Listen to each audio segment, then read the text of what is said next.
Hi guys, welcome back to Tom Wants Things. Today we are finally cleaning the Saxo project. As you've seen from when we took it to Max Power Reunion show, this has not been cleaned in years. It's been left and deteriorated, and it's covered in moss. And so we wanted to take it to the show as found, because I think that's quite a good thing to have as like a before and after for when we take it to the show next year. But now we are going to clean it. We're going to clean all the moss off of it. We're going to get rid of the spider webs, and we're going to see exactly what we've got. Right, so those of you that have not seen the car, this is the next big project for the channel. This is our top 100, or ex-top 100 should I say, Max Power Live Citroen Saxo. Looking a little bit sorry for itself. You would have probably seen this in Adam C's latest video for the Max Power Reunion as well, next to the Punto around the corner. But it's looking so rough because it's as found basically. So this has been left for a fairly long period of time, parked up in a bush, and so what we've done is we've managed to acquire this to save it. But as we saw from the video that I showed of the Max Power Reunion, which I'll put a link somewhere in the image, we left it as found. So we left it as found with all the body panels not fitted, the dirt all over it. As you can see, it's all crusty and minging, all moss growing in various places all over it. The front all smashed up, wheels all dirty, generally just looking a bit of a state, because we wanted this to be exactly as found. So nice little pond in the front. So yeah, we've basically going to spend today cleaning this car up. So getting rid of all the odd random washers, getting rid of all the moss from all the seals. I'll show you the engine bay in a bit, because that's looking absolutely disgusting. We may even get round to changing the wing mirrors over, because we've actually already made a start buying some bits for this car. So as you know, we're gonna sort of keep it in homage to what the car is and what the car was. However, this would not be the TMT channel if we didn't add our own flair to it. So we've got some changes that we're going to make to it. The two bits that we're going to do today is potentially the wing mirrors, and then we've also got some new rear lights as well. So you'll see that there were the Moretti front lights on the car already, but it didn't have the Moretti rear lights. It had the sort of the standard Lexus lights. So we actually have a set of the Moretti rear lights for a Saxo, and so I think it's only right that we marry the front and rear end up, and we get those fitted as well. So yeah, we're going to flip round, we're going to crack on, and we're going to get this cleaned. And that brings us on to this video's sponsor. So guys, today's video sponsor is Splash Detailing. Splash is a detailing company that's been set up to bring a bit of simplicity, ease of use and quality to their detailing products, achieving this by providing only the best single product they can for each cleaning category. For today's video, we've got the use of the full range of products that they provide, including some limited edition ones thrown in for good measure. This should definitely see our TMT fleet looking fresher than it ever has done before. And as part of this new partnership, we have a TMT discount code for 20% off your order with them. All you have to do is use the code TOM20 at checkout for your 20% discount on their product range. All the links are in the description. Yeah, so as you saw, massive thanks also to Splash Detailing, which are the channel or new channel sponsors. Been using their products for a while now, and just like the partnership just made sense. So we've got all the epic cleaning products to hopefully try and bring this a little bit back to life, at least in the meantime, and then also you get to see some epic content, as well as what I just said about the discount code and everything at the beginning of this video. Alright, this is the level of grime that we are dealing with at the moment. As I say, it's been festering for a while. We've got ponds in the front, and it's just looking a mess. We're also going to take this front bumper away with us, because we are going to start making the repair works on the front of this, which is going to be awesome, because then we can really start to put this back together again. But yeah, it's going to be an interesting one with its own ecosystem growing on it. As I say, I'll just open the bonnet up and show you what's going on under there. Alright, now we have it in all of its amazing, disgusting glory. So yeah, clearly a fair amount of stuff that we need to do under here as well. Looking particularly disgusting. And so yeah, we've definitely got our work cut out. Right, so we're going to start this off with the Alaska bubblegum snow foam. We're going to get this over the top just to try and lift some of the initial dirt off of it before we start to delve in a little bit deeper. Not that we really have to worry about scratches necessarily because of the state of it, but you know, we're going to do things properly, or at least going to attempt to do things properly. So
Right, for a first off clean, not looking too bad. We have definitely uncovered some things that were not evident at first. So it's not actually dirt going on. We've actually got some rust going on just above this windscreen, which means the windscreen's cracked anyway, so it's going to need to probably come out and get replaced. So at that point we're going to have to treat this. So there's some bubbling over on this side and there's also some over on the other side. And then we'll still, like, every time I blast this with the pressure washer, more crap just sort of finds its way out of like little crevices and stuff that's just kind of sat there for ages. But it's all right. Front bumper, even though it's all smashed up, has come out pretty well. It's fairly clean, to be honest. And then underneath, cleaned up. It's just the neon tube you can see there. That's actually held up pretty well, to be honest. Got some areas where we're going to have to attack it a little bit more. So we've got some sort of rust. I think this is probably coming off the underside of the bonnet in that area. So what we're going to have to do is probably end up sanding this area, but we'll attack it with some stronger stuff in a sec. Then we're going to blast the wheels in a bit and then just tidy those up, and then we'll crack on with doing some degreasing and spraying of the engine bay. So for the wheels, what we're using is the alloy wheel cleaner called Ocean Blast by Splash. This is sort of one of the first times that I'm using this. I used it on the 106 and it did a brilliant job. So we're going to see how nicely it can tidy up these monsters.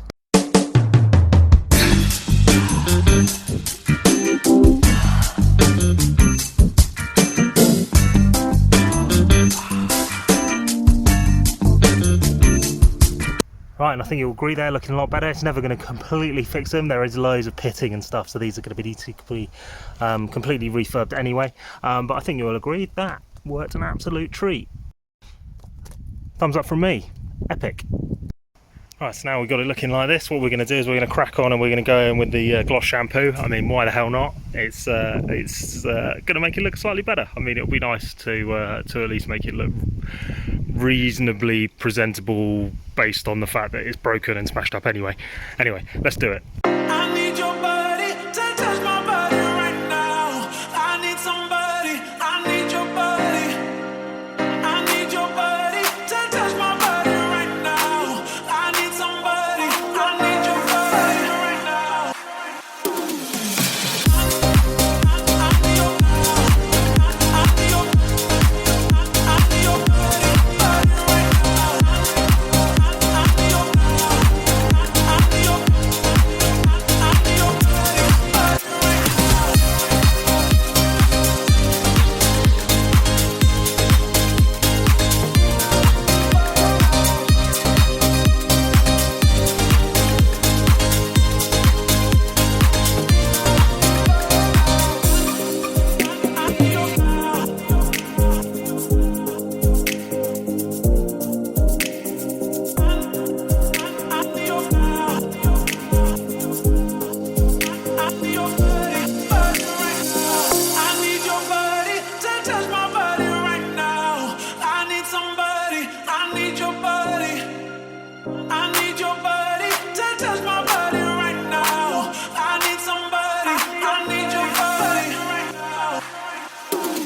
Right guys, so I think I would say for a first wash it's actually come up pretty good, bar obviously all the broken stuff, that big dent, engine bay's looking better. Not perfect, obviously we're gonna have to do a proper tear down of this, but basically we just degreased it. It's come up pretty well, to be honest. We're just getting off some of the rust bits and bobs that had come off the bonnet and various bits, but yeah, not looking too bad, looking reasonable. We need to at some point try and get this started, just chuck a jump pack on it. We might end up doing that in a sec actually, because I do have a jump pack with me over there.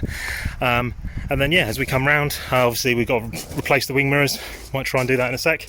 Got to work out why this door is locked as well. This was the side that was parked up in the bush, so what I think's probably happened is the moisture's got in and rusted the lock shut, so that's going to be fun. And then coming around the back, yeah, not too bad. I mean, the shine does look a lot better really on camera really than in person, to be honest. I might just film this. It's just the Instagram effect, isn't it, where anything that you take a picture of on Instagram instantly looks amazing, and then sometimes you see these things in person and they are just not quite that.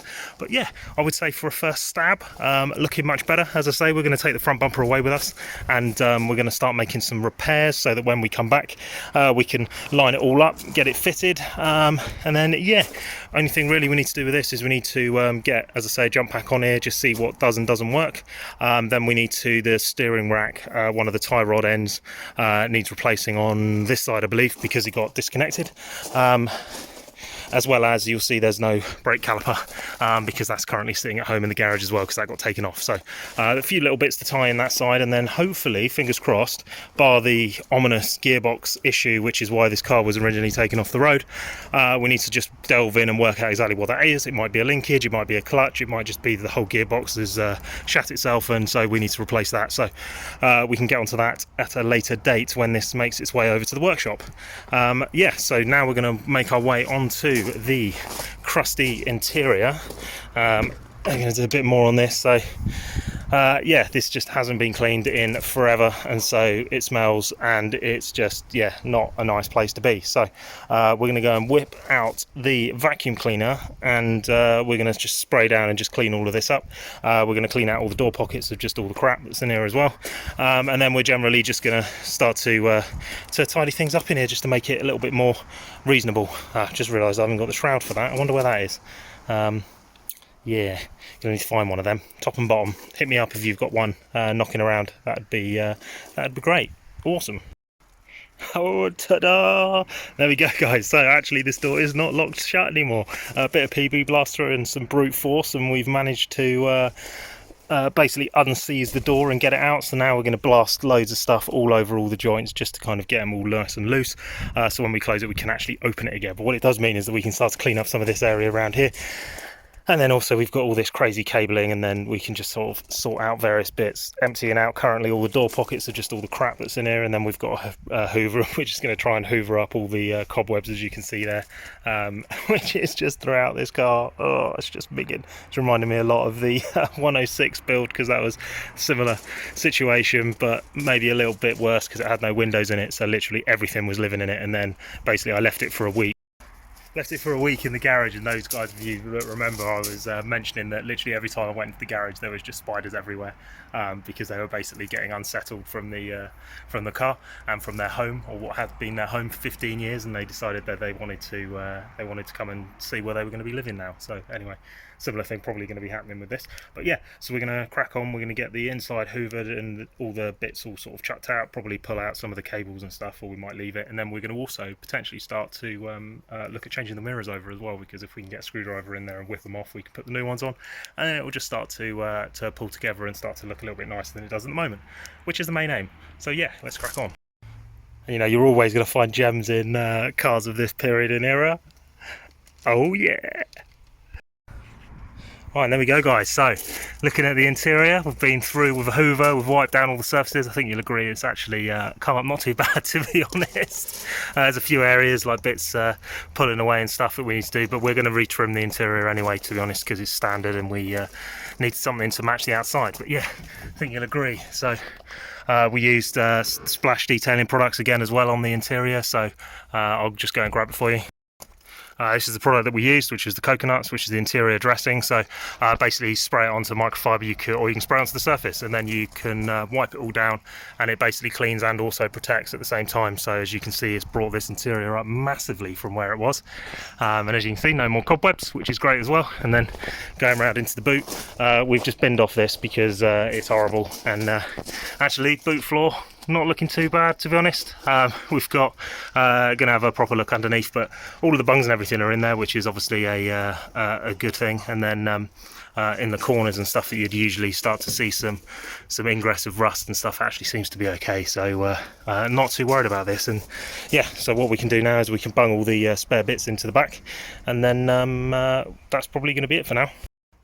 Right guys, and we're not going to get a chance in this video, but I'll show you exactly what our first mods are going to be on this car. So, as I explained earlier, these are the Moretti rear lights. So if you think these are in the same colour as the car, they are going to be sat in there like that. I prefer these. I think they just look epic, and they're just so period correct as well, and they're really quite hard to come by. So yeah, we're going to swap them over, put these guys in, and have matching Morettis on front and back.